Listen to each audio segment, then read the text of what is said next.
विद्यार्थीगण, शिक्षा जगत के पुस्तक, आज तुम लोगों को क्लाउज के बारे में बताएंगे। क्लाउज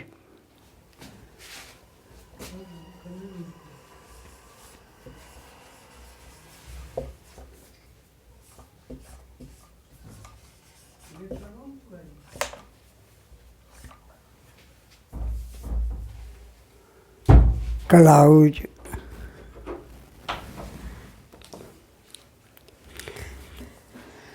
क्लाउज को हिंदी में उपवाक्य कहते हैं। क्लाउज को हिंदी में उपवाक्य या वाक्यांश या वाक्य खंड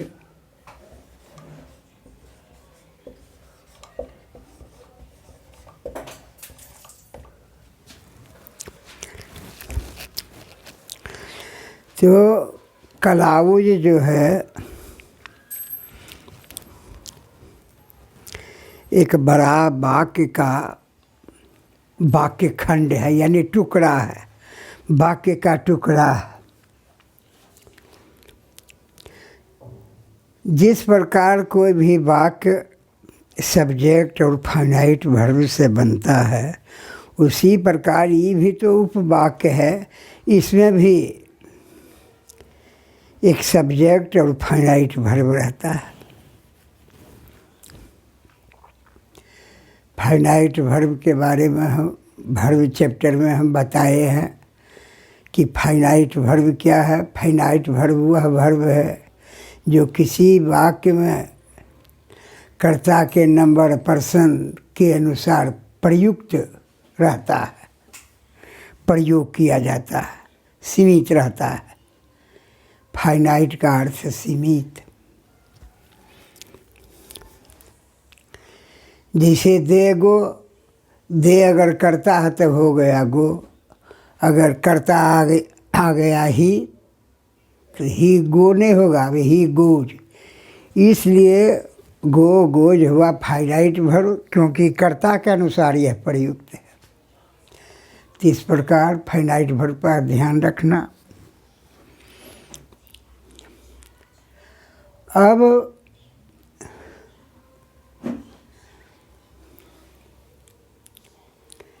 यह उपवाक्य है। उपवाक्य को हम क्या किस तरह से डिफिनेशन दे सकते हैं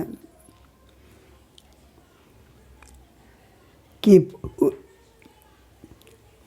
उपवाक्य शब्दों का समूह है, किसी वाक्य का अंग है जिसमें एक कर्ता और एक फाइनाइट वर्ब रहता है। अंग्रेजी में इसको कैसे करेंगे? A clause is a group of words, a part of a sentence which contains a subject and a finite verb.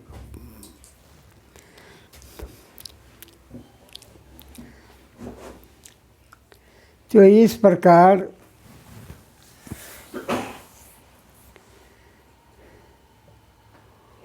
उपवाक्य हुआ।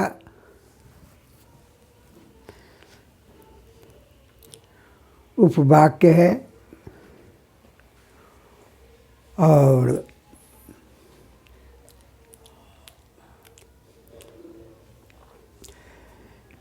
ये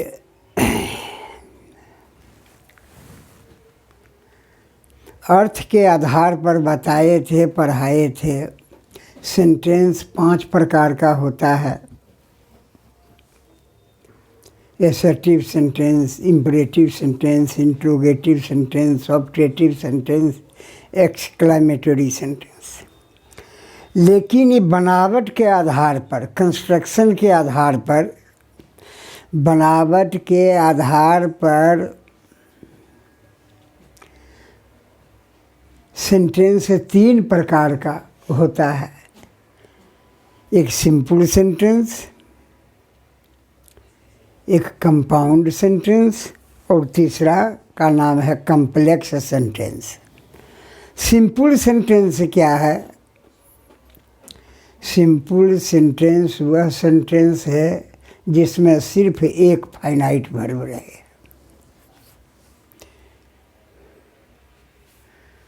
कंपाउंड सेंटेंस, कंपाउंड सेंटेंस वह सेंटेंस है जिसमें एक से अधिक फाइनाइट वर्ब रहे, दो या दो से ज़्यादा। एक बात। और दूसरी बात, जितने फाइनाइट वर्ब रहेंगे उतने उपवाक्य बनेंगे। ध्यान अब दो, एकदम ध्यान लगाकर। जितने फाइनाइट वर्ब रहेंगे उतने उपवाक्य बनेंगे। लेकिन कंपाउंड सेंटेंस में जितने उपवाक्य रहेंगे, जितने क्लाउज रहेंगे, सब स्वतंत्र रहेंगे।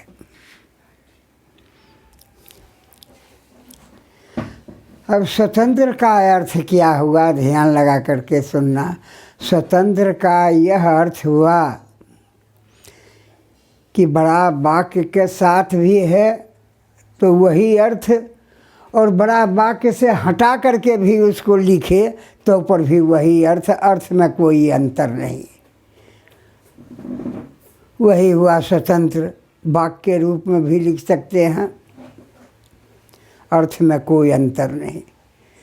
तब हमारे विद्यार्थी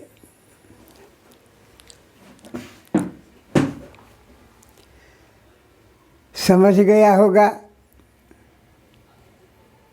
कि दो से ज़्यादा इसमें क्लाउज रहता है, फाइनाइट वर्ब रहता है, और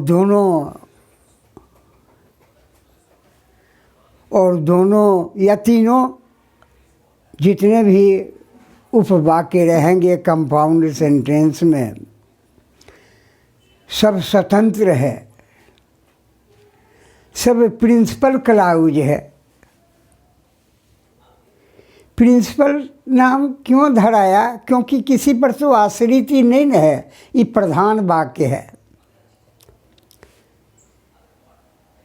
साथ में रहे, अलग लिखो, जहाँ लिखो उसके अर्थ में कोई अंतर नहीं होगा। इसलिए कंपाउंड सेंटेंस में जितने उपवाक्य रहते हैं सब प्रिंसिपल क्लाउज रहते हैं, क्योंकि सब स्वतंत्र रहता है। लेकिन एक बात जरा सा ध्यान देना,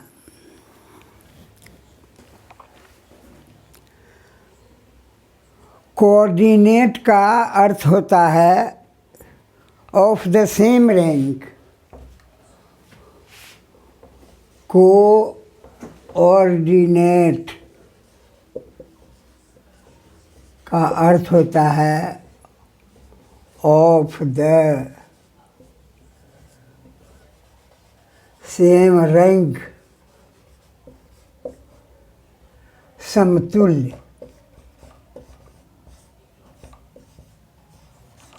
यहाँ पर ध्यान देना है।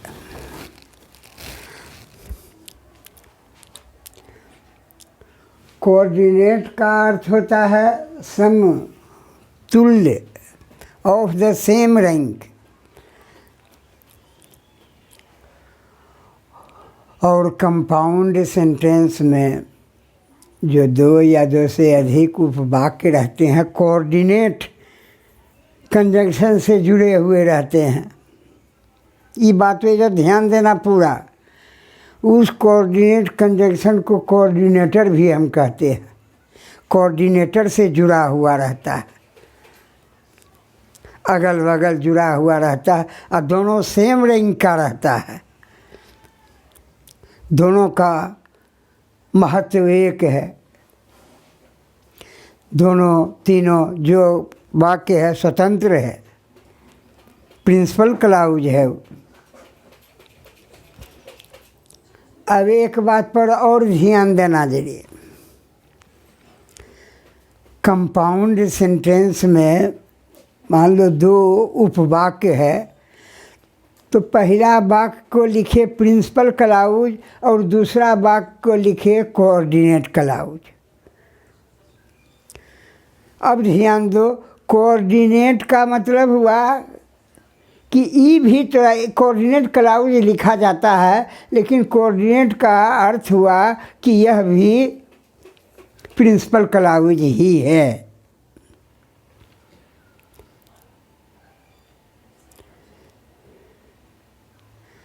अगर मोहन है और मोहन के बगल में लिख लोगे कोऑर्डिनेट, कोई सोहन है कोऑर्डिनेट सोहन, तो इसका मतलब हुआ कि जो मोहन है वही सोहन है। जितना महत्व मोहन का है उतना महत्व सोहन का है। दोनों में कोई अंतर नहीं, ऑफ द सेम रैंक का है, दोनों का इम्पोर्टेंस बराबर है। ये बात को ज़रा सा ध्यान लगा करके सुनना और समझना।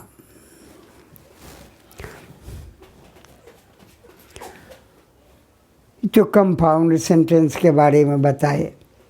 अब एगो बचा कम्प्लेक्स सेंटेंस। कम्प्लेक्स सेंटेंस में क्या होता है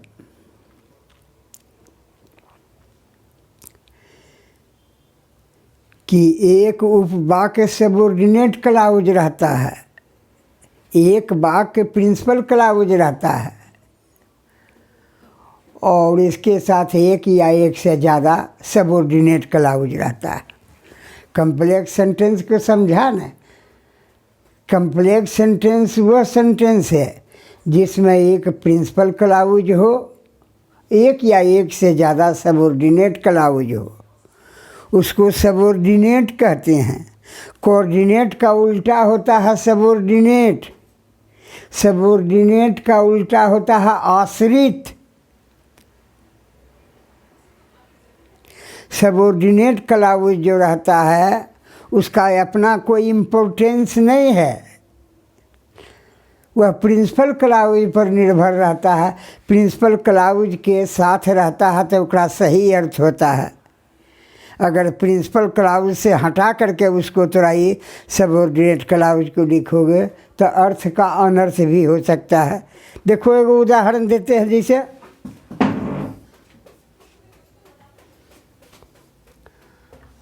I saw a man who was blind। अब देखो इसमें I saw a man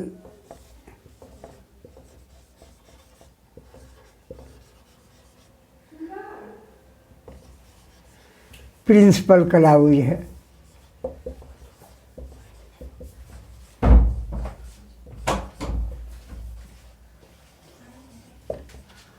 Who was blind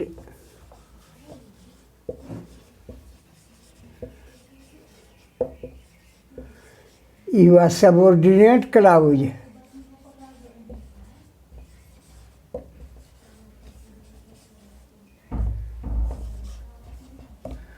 अब देखो अगर प्रिंसिपल क्लाउज के साथ में है सबऑर्डिनेट का, तब उसका अर्थ क्या होता है। I saw a man who was blind, मैंने एक आदमी को देखा जो अंधा था। जो अंधा था अर्थ हो रहा है, उसका सही अर्थ है जो अंधा था। अब प्रिंसिपल क्लाउज से इसको हटा देते हैं, इसको अलग लिखते हैं। अगर मैं तुम्हें पूछेंगे कि हु वाज ब्लाइंड, तो क्या जवाब देगो? इसका क्या अर्थ हुआ? कौन अंधा था। प्रिंसिपल क्लाउज के साथ में उसका अर्थ होता है जो अंधा था, और उसके बाद थोड़ा क्वेश्चन हो गया, हु वाज ब्लाइंड, अंधा कौन था। इसलिए प्रिंसिपल क्लाउज के साथ में सबऑर्डिनेट क्लाउज रहता है तो उसका सही अर्थ होता है, और सबऑर्डिनेट क्लाउज जब प्रिंसिपल क्लाउज से हट जाता है, अलग हो जाता है, तो उसका कुछ अर्थ हो जाएगा।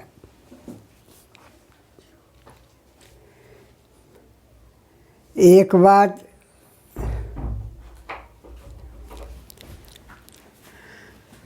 और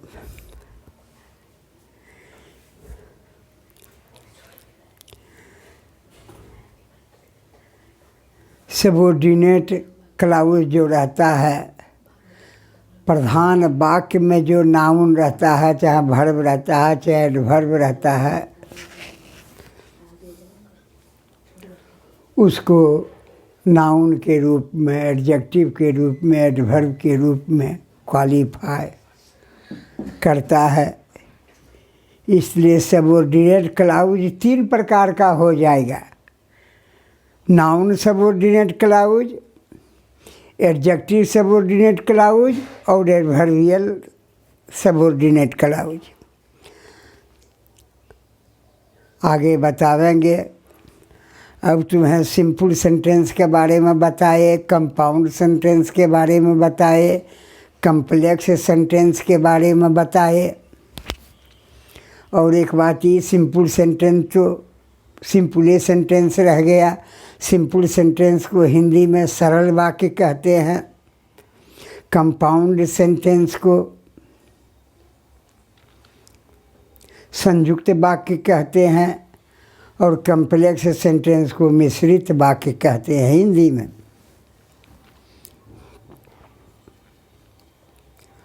और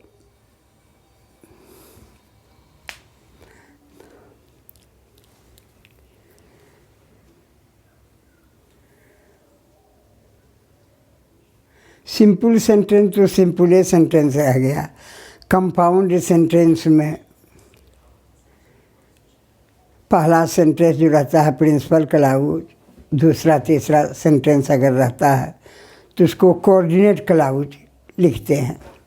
और कम्प्लेक्स सेंटेंस में एगो प्रिंसिपल क्लाउज रहता है, बाकी एगो दूगो जो हुआ सबोर्डिनेट क्लाउज रहता है। यही है सिंपल सेंटेंस। तो हटिए गया सिंपल सेंटेंस। अब क्लाउज पढ़ा रहे हैं तो क्लाउज तो रहेगा कंपाउंडेड सेंटेंस में ने, क्योंकि उसमें 2 वाक्य 3 वाक्य रहता है, 3 गो उपवाक्य रहता है, 2 गो उपवाक्य रहता है, तो उसके वही रहेगा। तो कंपाउंड सेंटेंस के बारे में बताए। कंपाउंड सेंटेंस में ये भी बताए कि कोऑर्डिनेटिंग कंजंक्शन से जुड़ा हुआ वाक्य रहता है, जो कि कोऑर्डिनेटर भी कहलाता है। अच्छा, कुछ कोऑर्डिनेटर को लिखते हैं कोऑर्डिनेटिंग कंजंक्शन। कोऑर्डिनेटिंग कंजंक्शन कौन है?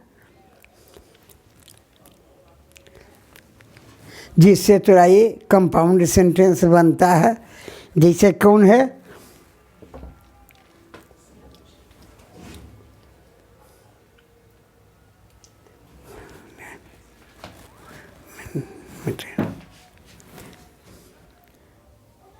कंपाउंड सेंटेंस में कुछ कोऑर्डिनेटिंग कंजंक्शन को लिखाते हैं।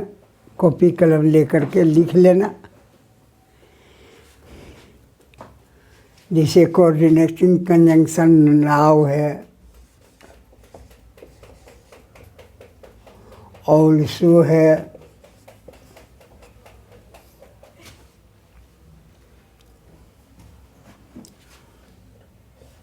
टू है, एज वेल है,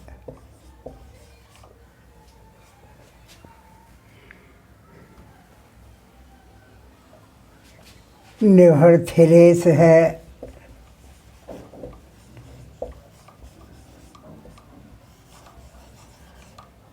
लिख लो विद्यार्थी। एज वेल एज है,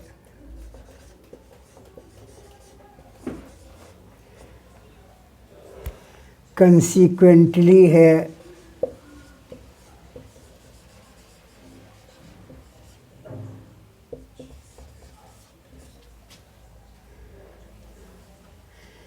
हेंस है, देन है,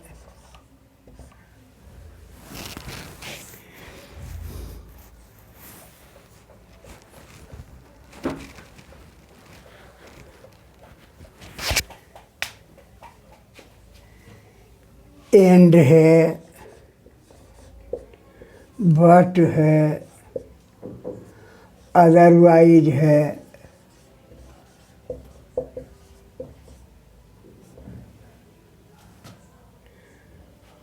वेयर एज है,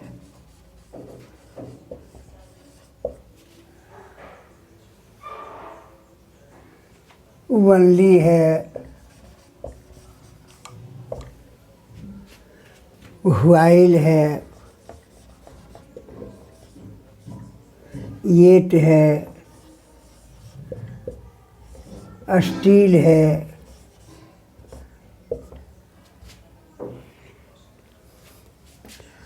आइदर और है,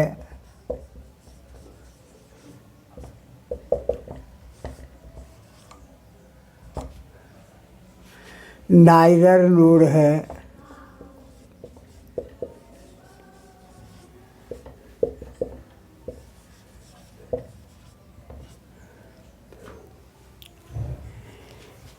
सो है,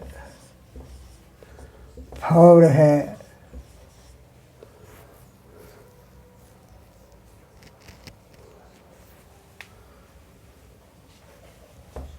नॉट ओनली बट ऑल्सो है,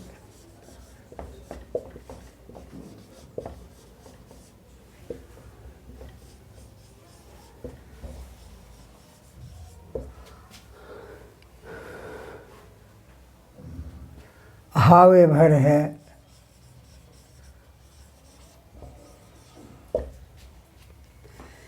इस प्रकार ये सब कोऑर्डिनेटर हैं, कोऑर्डिनेटिंग कंजंक्शन है। इन कंजंक्शन के साथ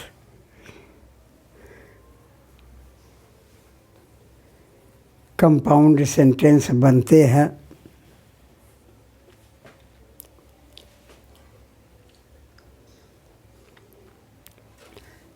और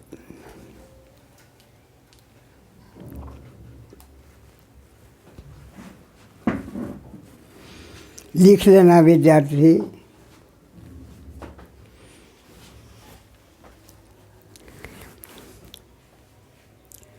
अब विद्यार्थी कॉपी पर लिख लेना, नोटबुक पर। कंपाउंड सेंटेंस के कुछ उदाहरण देते हैं और किस प्रकार क्लाउज लिखा जाता है, प्रिंसिपल क्लाउज और कोऑर्डिनेट क्लाउज। जैसे देखो कुछ उदाहरण देते हैं।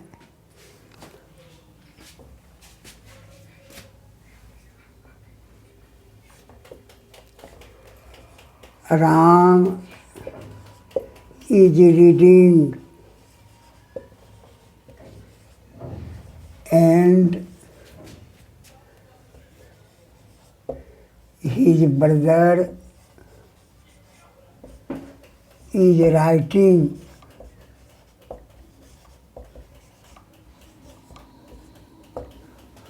पूरा वाक्य एक कंपाउंड सेंटेंस है। इसको कैसे परीक्षा में लिखोगे? राम इज रीडिंग, लिखोगे प्रिंसिपल क्लाउज।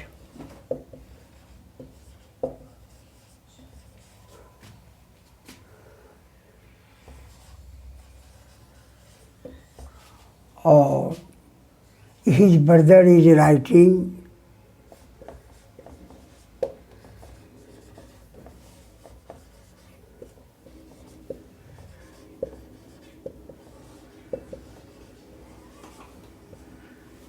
कोऑर्डिनेट क्लाउज लिखोगे।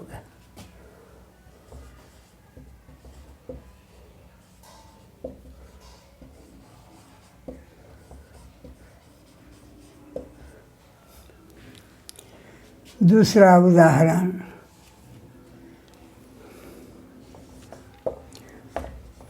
मोहन is good but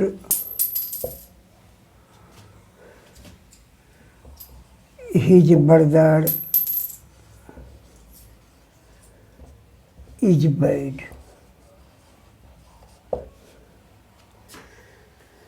संपूर्ण वाक्य कंपाउंड सेंटेंस है। बट कोऑर्डिनेटर से दो उपवाक्य जुड़े हुए हैं। इसको परीक्षा में किस प्रकार लिखेंगे? मोहन इज गुड,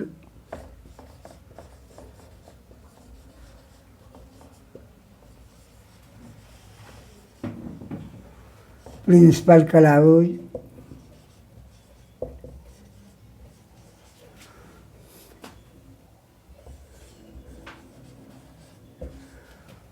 और हिज ब्रदर इज बैड।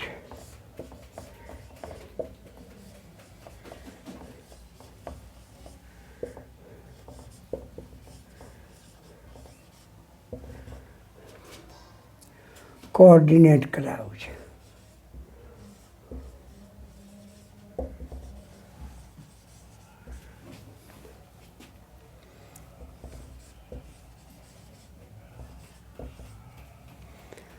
और उदाहरण देते हैं।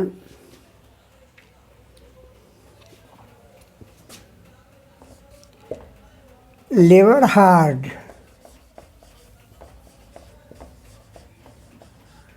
Otherwise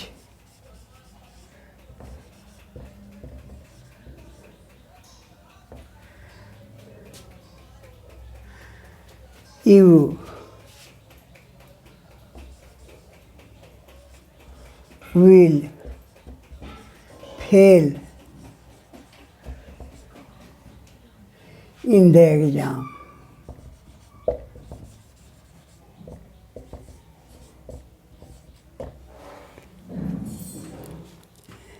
Labor hard,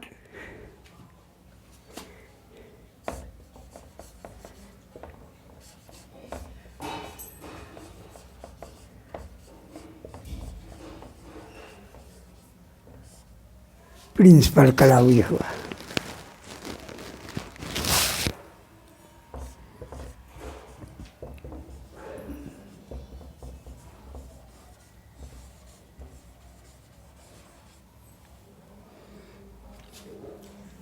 otherwise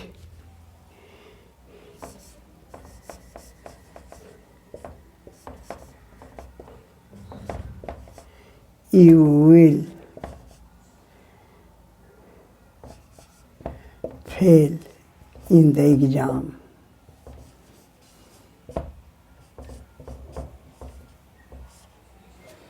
coordinate clause हुआ।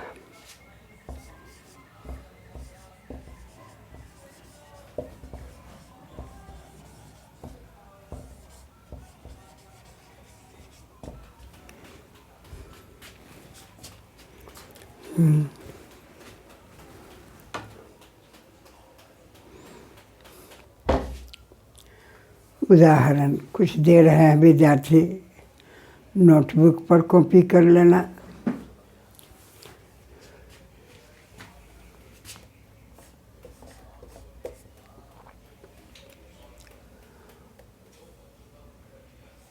सीता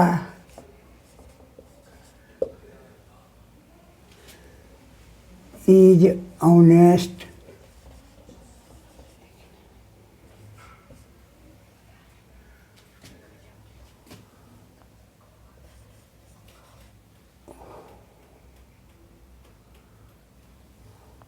whereas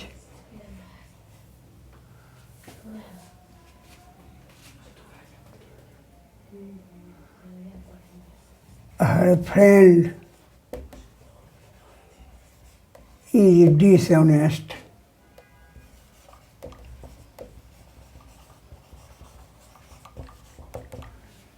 पूरा वाक्य एक कंपाउंड सेंटेंस है। वेयर एज कोऑर्डिनेटिंग कंडीशन से दूगो उपवाक्य जुड़ा हुआ है। इसको परीक्षा में कैसे लिखेंगे? Sita, Sita is honest, principal clause,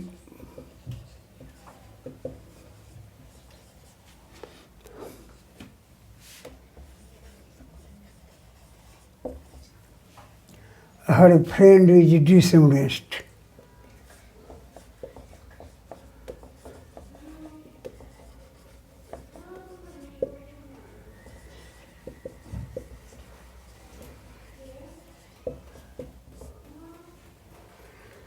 Coordinate clause.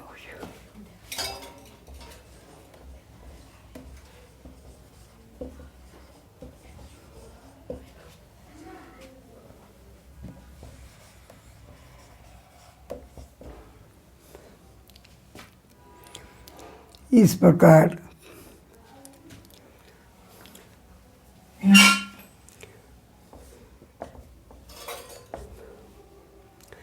You में stay here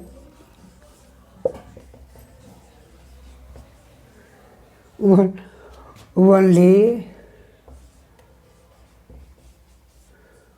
do not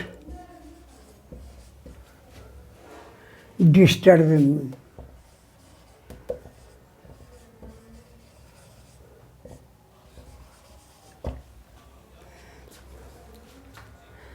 संपूर्ण वाक्य कंपाउंड सेंटेंस है। वनली इसका कोऑर्डिनेटर है। वनली से दो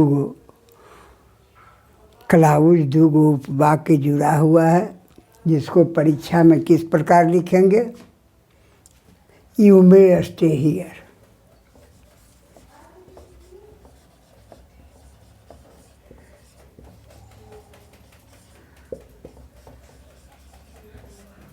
principal clause,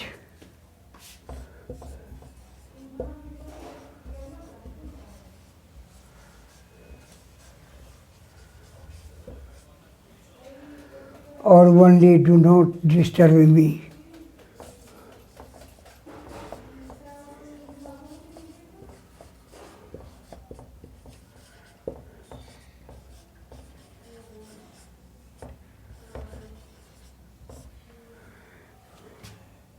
coordinate clause.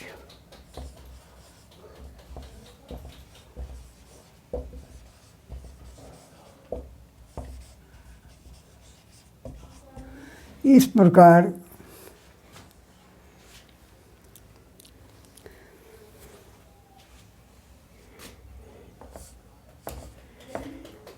He is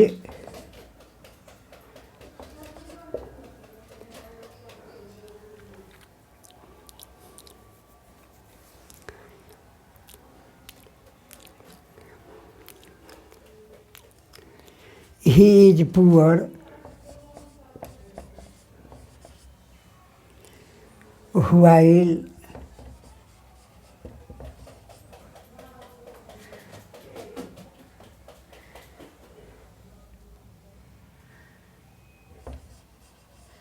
his brother is rich। while है कोऑर्डिनेटर है, इसे दो उपवाक्य क्लाउज जुड़ा हुआ है। परीक्षा में इसको लिखेंगे he is poor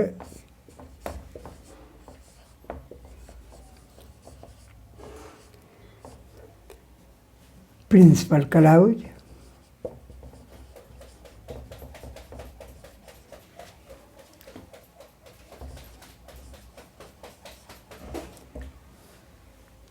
his brother is rich।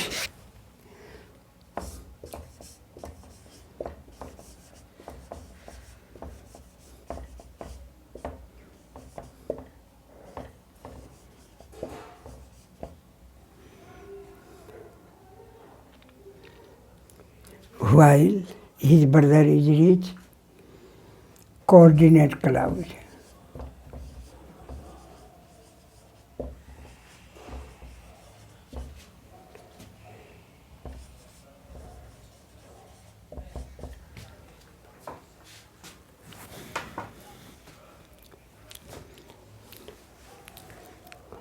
एक प्रकार आ रहा।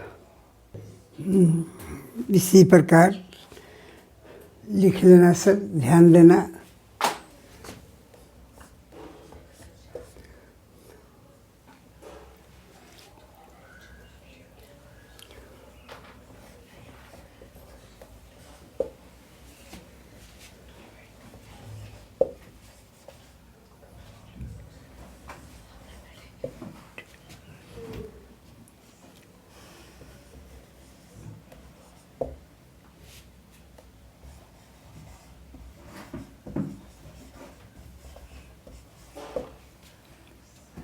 He is rich yet he is unhappy. yet है कोऑर्डिनेटर है। वह अमीर है तो पर भी वह दुखी रहता है। इसको परीक्षा में लिखोगे। He is rich, principal clause,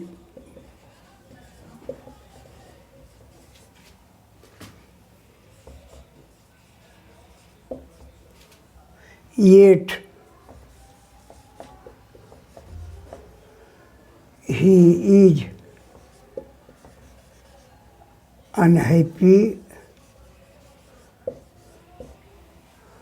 coordinate clause.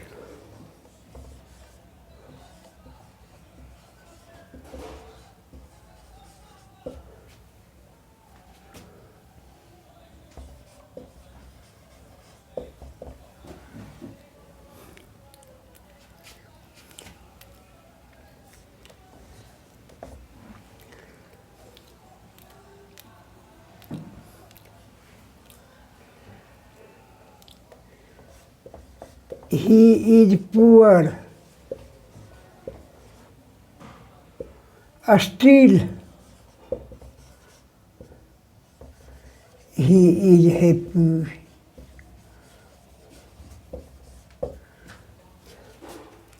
संपूर्ण वाक्य कंपाउंड सेंटेंस है। जो स्टील कोऑर्डिनेटर है, इससे दो वाक्य जुड़ा हुआ है। वह गरीब है तो पर भी खुश आनंद रहता है। He is poor,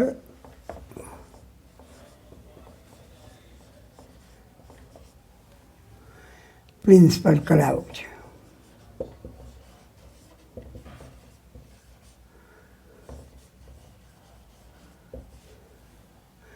still he is unhappy,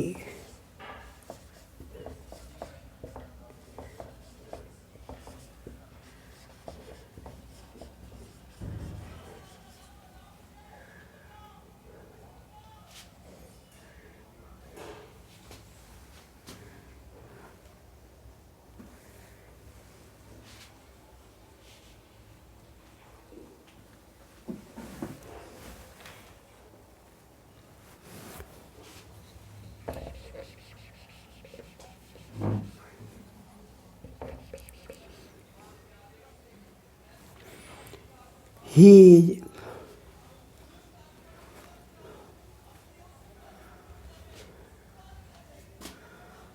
poor,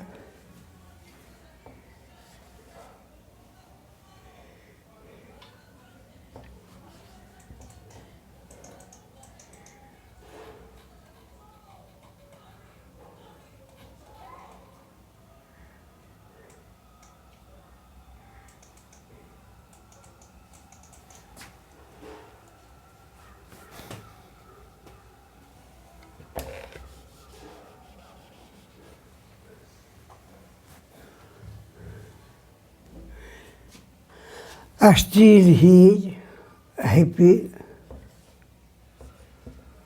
coordinate clause हुआ।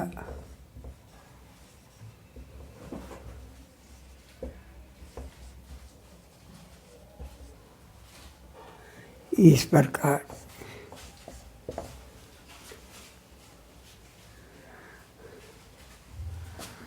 Either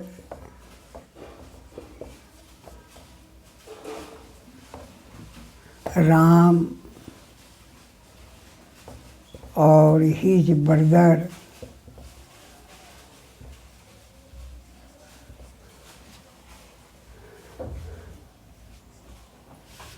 is good.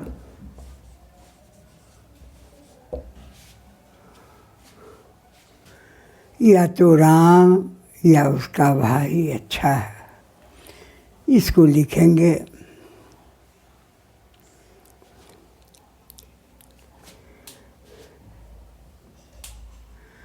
आइदर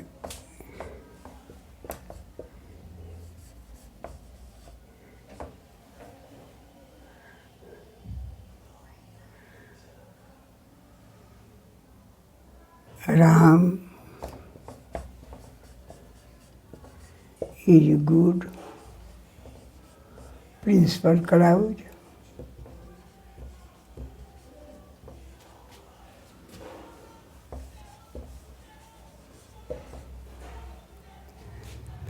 और his brother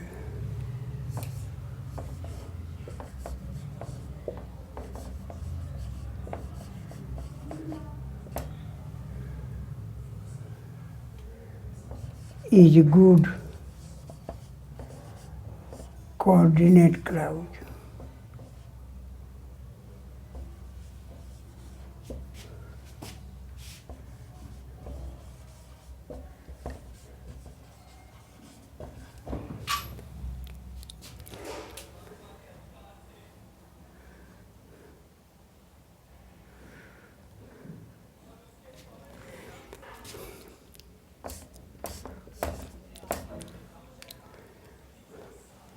It is now late,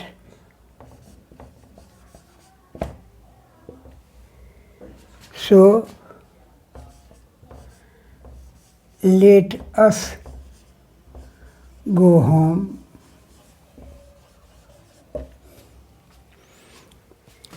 अब देर हो रही है, इसलिए हम लोग घर चलें।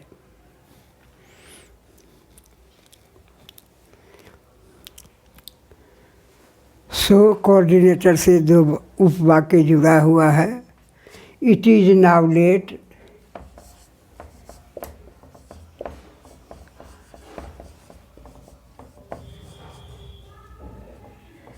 Principal clause,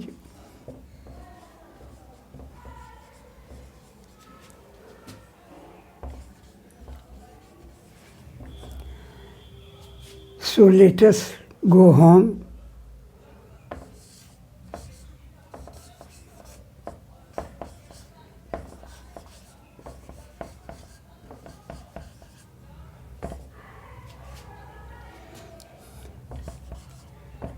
coordinate clause.